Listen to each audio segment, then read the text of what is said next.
Mary Torres, or if you want the whole name, The whole thing. I'll go Mary Bradley Torres.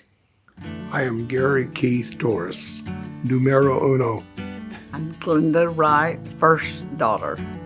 My name is Jenna Diane Torres Paterno. I'm number 3 out of 7. Patrice Torres Gross. I'm exactly in the middle. Out of 7, I'm number 4.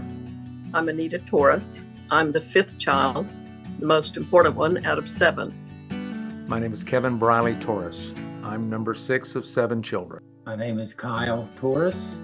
I am number 7.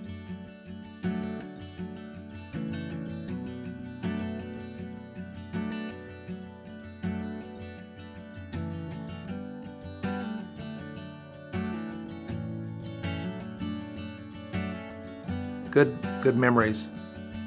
I think at that age, you don't realize it, but it was good memories of stability. It was just feelings of peace. I have good, happy memories, nothing negative at all.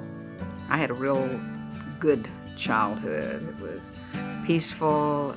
It seemed like the summers went on forever, that there was day and day and day, and time had no limit. Oh, I think our life was almost perfect, really.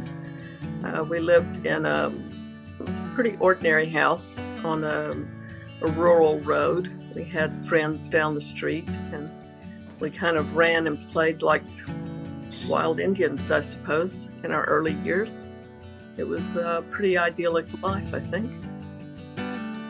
I remember coming home from school, and I didn't realize that until later on, and I tried to emulate that with my own children. I remember walking in the door after school and just hollering, "Mom," and she would say, "I'm here," and she was either in the sewing room or something, and then we'd go out and play. Something about knowing that they were here brought that feeling of peace, and then everything was good.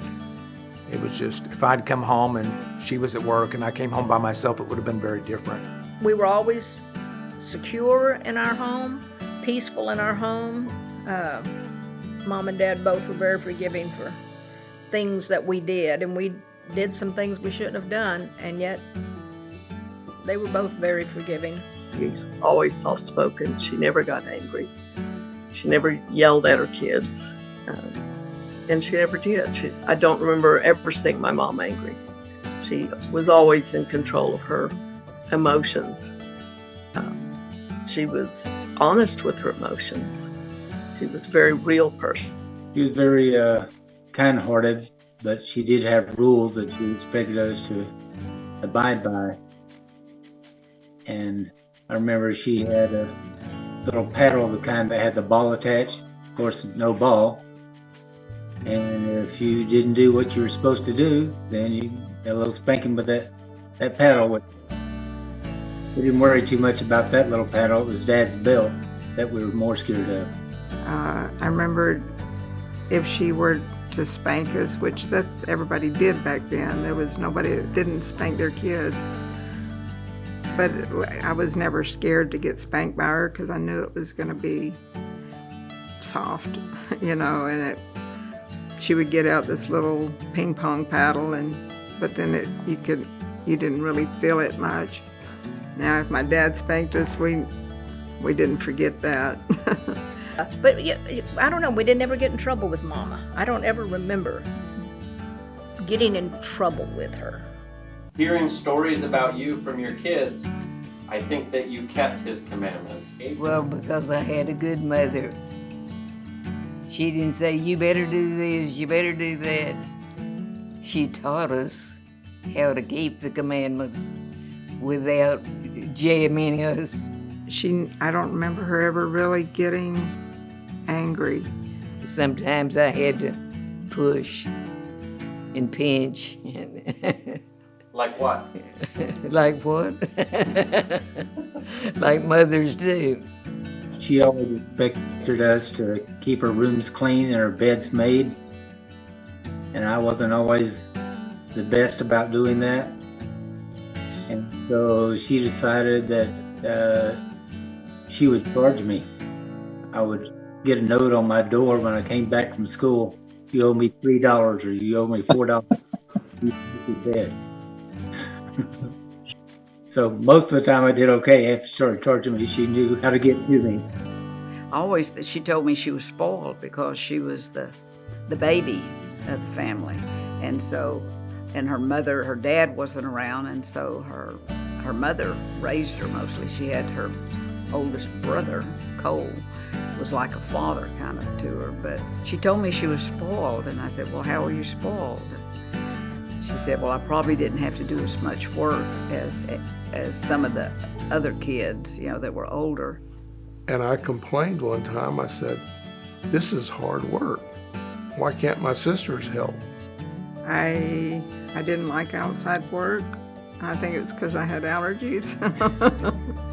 And Dad said, well, girls are inside work and boys are outside. But I said, there's 4 of them. Well, hard work. He said, hard work never killed anybody. He said, I know it scared the hell out of a lot of them, but it never killed anybody. And she said, my mama tried to do all those things so I wouldn't have to do it. She would work extra hard, so I didn't have to. Which Mama told me one time was not always a good thing. She said, I felt like when I married Dad that I was kind of a spoiled girl, that he got a spoiled little girl that he had to help her grow up. But I don't really think it's quite like Mama said. I never saw a selfish or spoiled bone in Mama's body the whole time I've ever known her. Well, being the youngest of 7, I probably had a few more privileges that the older children didn't have. Maybe didn't have as many chores because there were several of us still in the home. Got catered to a little bit, I guess. Well, I learned very on that she was much like her mother, and she believed in work. When she said something, she was going to do it, no matter what it was. Many times, she was out there working in the garden by herself with a rototiller, the heat of the day. We were watching cartoons, look out the window, there was Mom out there. She could have gone to the grocery store, very easily. She did things that I just didn't understand. When she cleaned house, we had to do things like wash walls. And I didn't know why. Why do you have to wash a wall? I remember being put in the corner. That was a punishment. And I got double punishment because in the corner you're not supposed to be idle. And I obtained a pencil and I wrote all over the wall. I remember when I was about 3 or 4 drawing an airplane on the wall in pencil. I kind of have a faint memory of that for some reason. And so she'd say, well, look at these fingerprints, So I wasn't as good a cleaner as she was. I sure was not a list maker.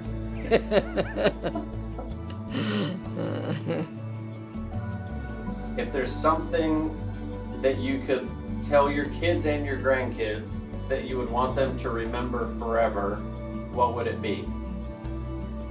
No, that could make a list and how their grandparents influenced me, but the way they live, not you do this and do that.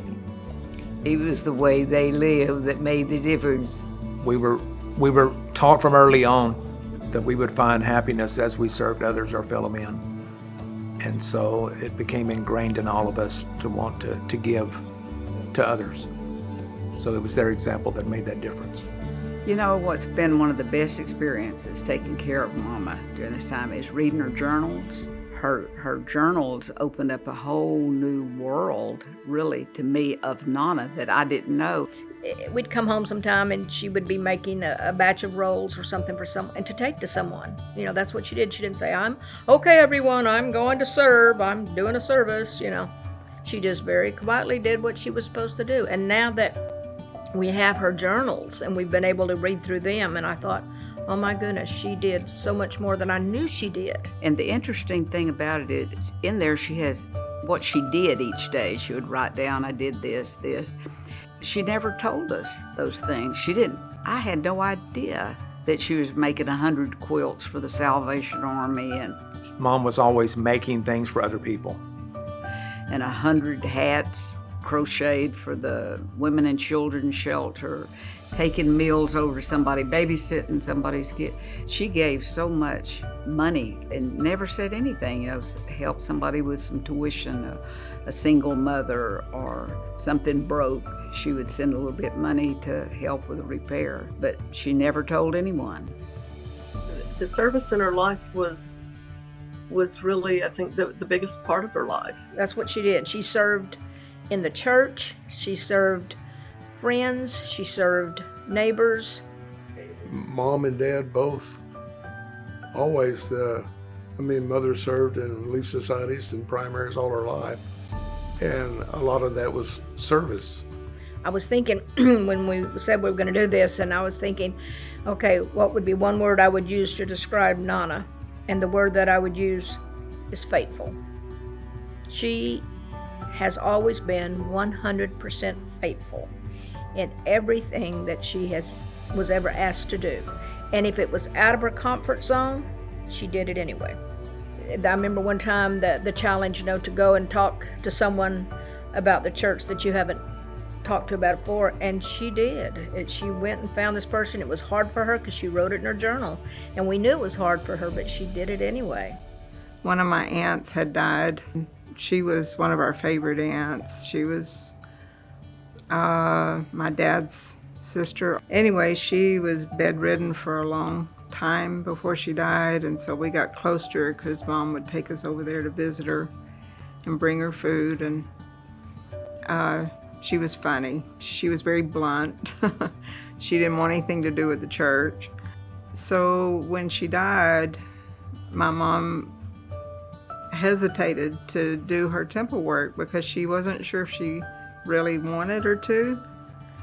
But then she just thought, well, I need to do it, and then she can make that decision. She did it, and she went to the temple to do the work. And at some point in the process of getting her endowment, she heard a voice in her head that said, "Why did you wait so long?"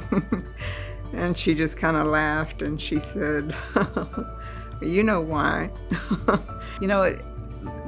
Now that we're taking care of Mama, she's more lonesome. She wants us to talk to her and visit with her. But when she was involved in family history, she didn't need anybody here. We were kind of intruding when we came over to visit because she was so involved in that room, her family history room, doing indexing and FREP, all these things to do with family history. Now, she didn't do it forever. She was a lot more busy with callings and taking care of a family when we were younger. But I remember when she knew that she needed to do it, or that she needed to learn how to do it, she was really afraid of it. She was really nervous and would say, "I don't know what I'm doing," especially when it came to computers. That was scary to her. And so she would pray a lot that she would be able to learn how to do a computer. Somebody had said I never could learn to use the computer. And I thought, oh boy, here we go.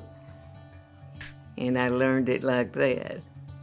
Just determination. That we'd have to make her come out, to get behind. She said, well, I better get back, to my family history. So, can you remember any experiences with family history work?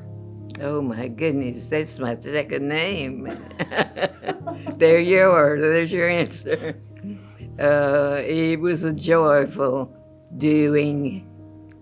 We did, it seemed like we didn't visit as much during those years because she was, and everything that she talked to us about was her family history. She knew these people that she was doing their family history for. She spent thousands of hours doing genealogy. Pretty sure my children or grandchildren got a little tired of Nana and her ancestors. So I'd send them out of the room. This room is genealogy. You're gonna have a big party. I am. With all of those people that you've helped. If you say party, you better prepare because they'll want to come to that party. She was so desirous of doing for all her ancestors that she collected books from a lot of them in Louisiana that were relatives and it had their histories in them. She got this book, and then she started looking at it, and she thought, oh, I wasted my money on this book. I'm not going to be able to get anything out of it. Something kept telling her to keep looking. So she found this man in there that I remember him because he had a really weird name, Bertholdus something. Anyway, she just kept feeling like she was being pushed to do that name. I remember one of them back was in the 1200s, 11 or 1200s. And she knew him and about him like a real person, you know. She'd say, oh, Bertholdus, and we knew who she was talking about was this one. And so she got all of it together and sent it off. Remember, I walked over to the house and she was sitting on the bench and she said, do you know who was just here? And I said, no, the mailman. She said, Bertholdus. I said, I knew who Bertholdus, you know, he was gone in the 1100s. He was from Switzerland. And she said, I said, how was he here? She said, I sent in all of his work, and I didn't know if they'd take it because I didn't have very much information. And so, but I sent it in and with a prayer that it might go through, and she said it did. I got it back in the mail today, and she said he was here on this bench by me telling me thank you. And she said she just started crying and crying because she could feel he was there and that he was happy that she finally did it. And this was like centuries ago when he died. I've always remembered that.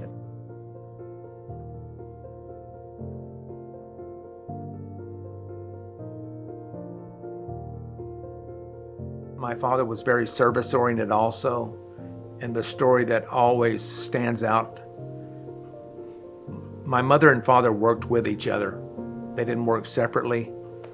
I mean, Dad worked at the pharmacy and stuff, but as far as the gospel and stuff, they always worked hand in hand. And there was one day when my wife and I, before dental school, it was about a year before we started dental school, we were in our vehicle and we were coming home at night and we picked up a family. We saw them with garbage sacks out on I-10, just, 2 minutes outside of Vidor. We passed it up because it was about 8 o'clock at night. It was dark. And we passed them up and then we circled around and said, didn't they have 3 kids out there? Man, it's nighttime. What are they doing? And we circled back around and we picked them up and put them in our vehicle and we found out they were an Hispanic family on their way to Florida. Their car had broken down in Houston and they left the car there. They didn't have any money to repair it. And all their clothing was in their bags. There were 3 small children. I'm guessing 8, 4, and 2. Mom and Dad were probably mid-40s. And we didn't have much money. We didn't know what to do. And so we pulled off the freeway and called my dad and told him the situation. He said, put them in the motel there in town. It was a Saturday night. We'll decide what to do. So Sunday morning, we went and picked them up and brought them to the house and had breakfast together. The lady was diabetic. My dad went to the pharmacy and got insulin for her. Said, where are you headed? They were going to Miami, Florida to pick fruit. And it's a long ways from here. The family got together and donated clothing, by the ages of the children. We had family dinner together. Some of the kids went with us to church that day. The parents stayed behind. And we had dinner that evening together. Then Monday morning, Dad got a rent-a-car and got my brother and a friend and another friend, 3 of them together, drove the entire family to Miami, Florida. And we put a Book of Mormon in the bottom of their suitcase in Spanish. And they said, what could we ever do? We never expected anything like this. And he said, if you could just read that book, all we're doing for you is centered around what's in that book. And that story always stood out. It kind of said what was in their hearts. And I've always wanted to live my life in accordance with that principle of service. You can talk about service all day, but he lived it. And Mom did too. They lived the gospel. They didn't just teach it. I think what was pretty special to me was how she always accepted me for what I was, and who I was. She, sometimes it hurt her or upset her with decisions I would make.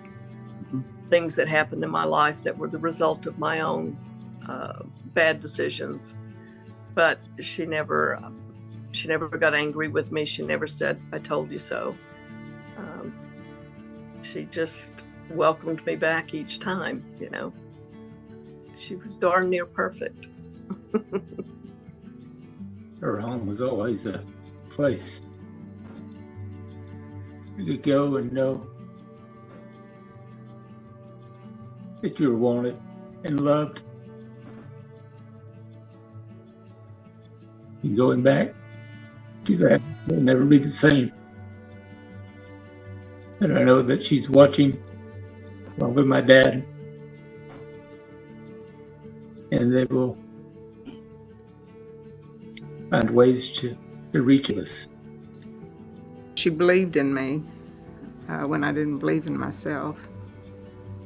And that meant a whole lot to me as I was growing older, that I knew my mom thought I could do it. She thought I was smart enough or talented enough or whatever. She always made me feel that way. I'm sure until I was an older teenager at least, that I leaned on my mother and father's testimony. I knew they knew that it was true, but it was probably closer to my later years in seminary and preparing to go on a mission that I had to find out that myself. My patriarchal blessing said that I would live on the borrowed light of my parents. And I hate to even say how long I did. But up until I was probably about 24 years old, because that's when I went on a mission. And then I knew I had to have a testimony for myself. But before that, it was, I guess, without even thinking, it was just watching what they did. It wasn't, Mom didn't ever set us down and say, "I know the church," but we knew by what she did.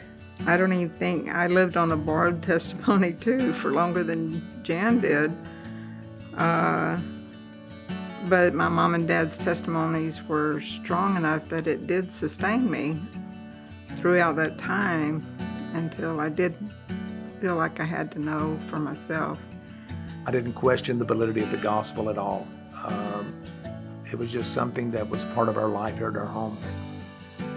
Mama didn't miss hardly any testimony meetings that she didn't stand and bear her testimony. And she didn't just say words. She didn't say words that sounded good.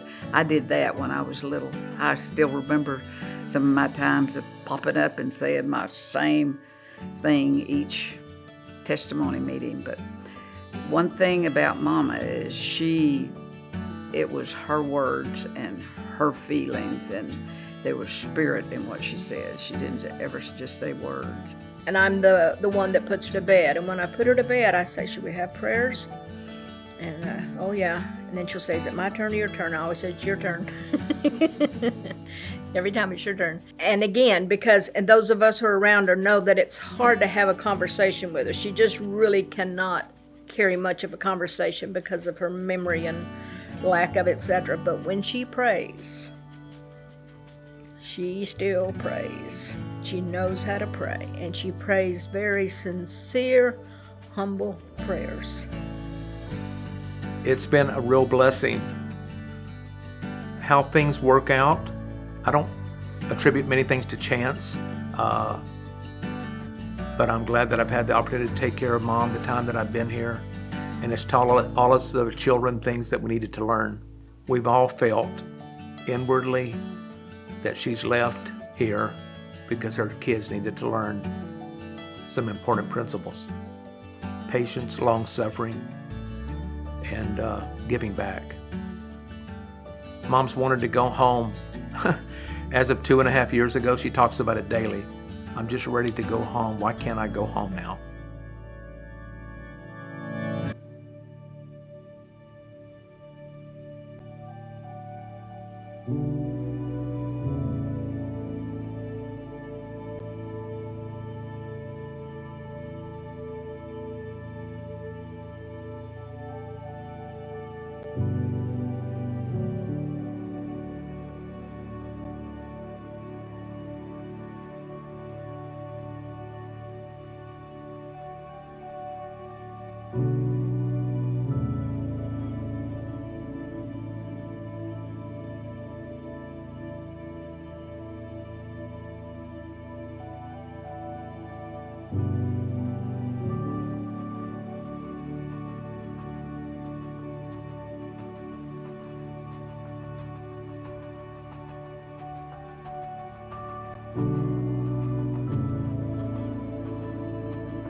She's still funny, and it's funny because her mind is not there.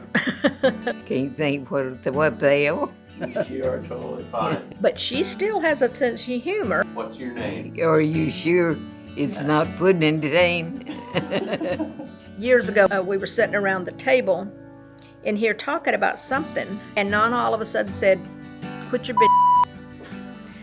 And we all just shocked. Nana? Because she never said anything like that. And she said, "Well, I read it on a card at the drugstore." I kind of like that sweet side of her, of being a little bit naive, like a child. I remember we were playing a game of Uno, and Dad and Mom each had a hand in it. And there were things that you could do that would impact your person next to you negatively. They had to draw more cards or lose a turn. And Mom was throwing all these bad cards at Dad, and he was just astounded. He kept saying, but Mary, she said, "That's just the way it is. That's the way the game's played." So I guess it was that first time that I had a sense of her being herself, not being everyone's mother, not being Dad's wife, but just doing something for herself. And that kind of became a different aspect of her that grew as she got older, to where she became, at the end of her life, quite feisty, we might say.